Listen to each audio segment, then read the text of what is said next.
नमस्कार साथीहरु, फाइनली हाम्रो कोर कोइन मेननेट लन्च भइसकेको छ साथीहरु। र अब हामीले कसरी के गर्नुपर्ने हुन्छ ती सम्पूर्ण कुराहरु म तपाईहरुलाई विस्तृत रूपमा जानकारी दिनेछु। तपाईहरु स्किप नगरिकन ध्यानपूर्वक हेर्नु होला। तपाईहरुलाई म फेरि पनि एकचोटी मेरो च्यानल बीके एक्जिटेकमा धेरै स्वागत गर्छु। गाइज, मैले हतारमा यो भिडियो बनाउनु परेको हो। फाइनली हाम्रो कोर कोइन लन्च भइसकेको छ। मैले अघि तपाईहरुलाई मैले भन्न पाएन पहिलाको भिडियोमा, किनकि राम्रोसँग मैले बुझ्न सकिरहेको थिएन। कोर कोइन लन्च भइसक्यो, तर यहाँ केही पनि त्यस्तो एक्टिभिटीहरु मैले यहाँ हेर्दाखेरि त्यस्तो अझै पनि फ्रोजन देखाइरहेको छ। अझै पनि यहाँ ट्रान्सफरमा हामीले क्लिक गर्यो भने फ्रोजन भनिरहेको छ। बट अफिसियली रूपमा अनाउन्समेन्ट गरिसकेको छ कोर कोइनले कि हामीले कोर कोइन आफ्नो लन्च गरिसकेको छौं।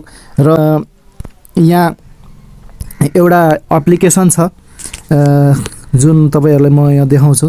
त्यो एप्लिकेसनको नाम हो कोइन कर्फ। कोइन कर्फमा हाम्रो फाइनली लिस्टिङ पनि भइसकेको छ। तपाईहरुलाई यदि डाउनलोड गर्नु भएको छैन भने तपाईहरुले डाउनलोड गर्न सक्नुहुन्छ यहाँ प्ले स्टोरबाट। तपाईहरुले यहाँ हेर्नुस् है त, यहाँ अब कोर कोइन सर्च गर्यो भने यहाँ कोर कोइन देखिन्छ। यहाँ हेर्नुस् है, कोडाओ यहाँ देखाइसकेको छ। यहाँ हाम्रो अफिसियली एकदमै ओरिजिनल कोडाओको चाहिँ यो कोर कोइन हो। र यहाँ अझै पनि फ्रोजन छ, अझै रेटहरु केही पनि देखाइरहेको छैन। हामीले बट किन्न पनि सक्दैनौं अहिले र बेच्न पनि सक्दैनौं, किनकि अहिले पनि हाम्रो यहाँ फ्रोजन देखाइरहेको छ। बट अब कहिलेसम्म यसलाई अब हाम्रो मेन ब्यालेन्समा देखाउन थाल्छ, कहिलेसम्म यहाँ अब हामीले विथड्र गर्न सक्छौं, त्यो सम्पूर्ण कुराहरु यो आइसके पछाडी म तपाईहरुलाई अझै एउटा भिडियो बनाएर देखाउँछु।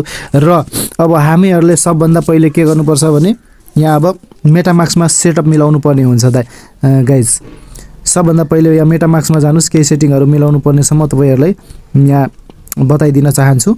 सबभन्दा पहिले हामीले त मेटामास्क खोल्नु पर्ने हुन्छ। र मेटामास्क खोलिसके पछाडी हामीले यहाँ ब्राउजर माथि गएर यहाँ हामीले स्क्यान कोडाओ ओर्जी लेख्नु पर्ने हुन्छ।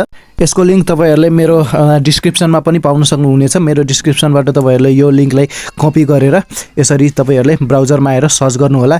देन र मैले यहाँ लेखेको अनुसार पनि तपाईहरुले यसरी नै लेखेर सर्च गर्न सक्नुहुनेछ। र सर्च गरिसके पछाडी यस्तो खालको इन्टरफेस देखिन्छ। यहाँ ओरिजिनल कोडाओ को यहाँ देखाउने छ यस्तो होम पेज। र त्यस पछाडी तल सबभन्दा तल जानुभयो भने यहाँ यस्तो कोर 8 कोर नेटवर्क लेखिएको देख्न सक्नुहुनेछ। र यसमा क्लिक गरेर हामीले आफ्नो यो वालेटलाई चेन्ज गर्न सक्छौं। र पहिला टी कोर थियो, टेस्टनेट थियो चलिरहेको, तर अब चाहिँ हामीले अफिसियली रूपमा ओरिजिनल हामीले यस कोर डाओ ओर्जीमा चाहिँ हामीले चेन्ज गर्न सक्छौं। यहाँ एप्रुभमा क्लिक गर्नुपर्ने हुन्छ। सो यहाँ एप्रुभमा क्लिक गरिसके पछाडी अब स्विच नेटवर्क भन्ने आउँछ। र यो स्विच नेटवर्कमा क्लिक गरिसके पछाडी हाम्रो प्रोसेसहरु पुरा हुनेछ।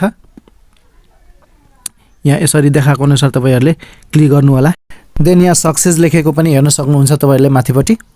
अब यसपछि गर्ने कामहरु अफिसियली रूपमा हामीलाई अब चाहिँ प्रोवाइड भइसकेको छैन, अझै जानकारी दिएको छैन। र अझै पनि हाम्रो ब्यालेन्सहरु फ्रोजन छ, टोकनहरु अझै पनि विथड्र गर्न मिल्ने केही पनि त्यस्तो संकेत मिलेको छैन। गाइज, तपाईहरुले हेर्न सक्नुहुन्छ यहाँ अकाउन्ट पनि यहाँ 00 छ। तपाईहरुले पनि गर्नुहुन्छ भने यस्तै खाली देखाउनेछ। बट अब छिट्टो भन्दा छिट्टो यसको सोलुसन आउनेछ। र हामीले कसरी अब आफ्नो ब्यालेन्स आफ्नो टोकनहरु सबै अकाउन्टमा हामीले यहाँ मेटामास्कमा ट्रान्सफर गर्न सक्छौं र स्टेकमा राख्न सक्छौं, ती सम्पूर्ण जानकारीका साथ भिडियोहरु म प्रोवाइड गराउने छु। यो यसको अपडेट नयाँ अपडेट आउने बित्तिकै। सो साथीहरु, तपाईहरु मेरो च्यानललाई सब्स्क्राइब गरिराख्नु होला। देन म तपाईहरुलाई सबै जानकारीहरु प्रोवाइड गराउने नै छु। अहिलेको लागि म तपाईहरुसँग बिदा चाहन्छु। सो नेक्स्ट टाइममा नेक्स्ट भिडियोको साथमा म भेट हुने नै छु। त्यतिन्जेलसम्मको लागि मलाई बिदा दिनुहोस्। Take care, bye, thanks for watching.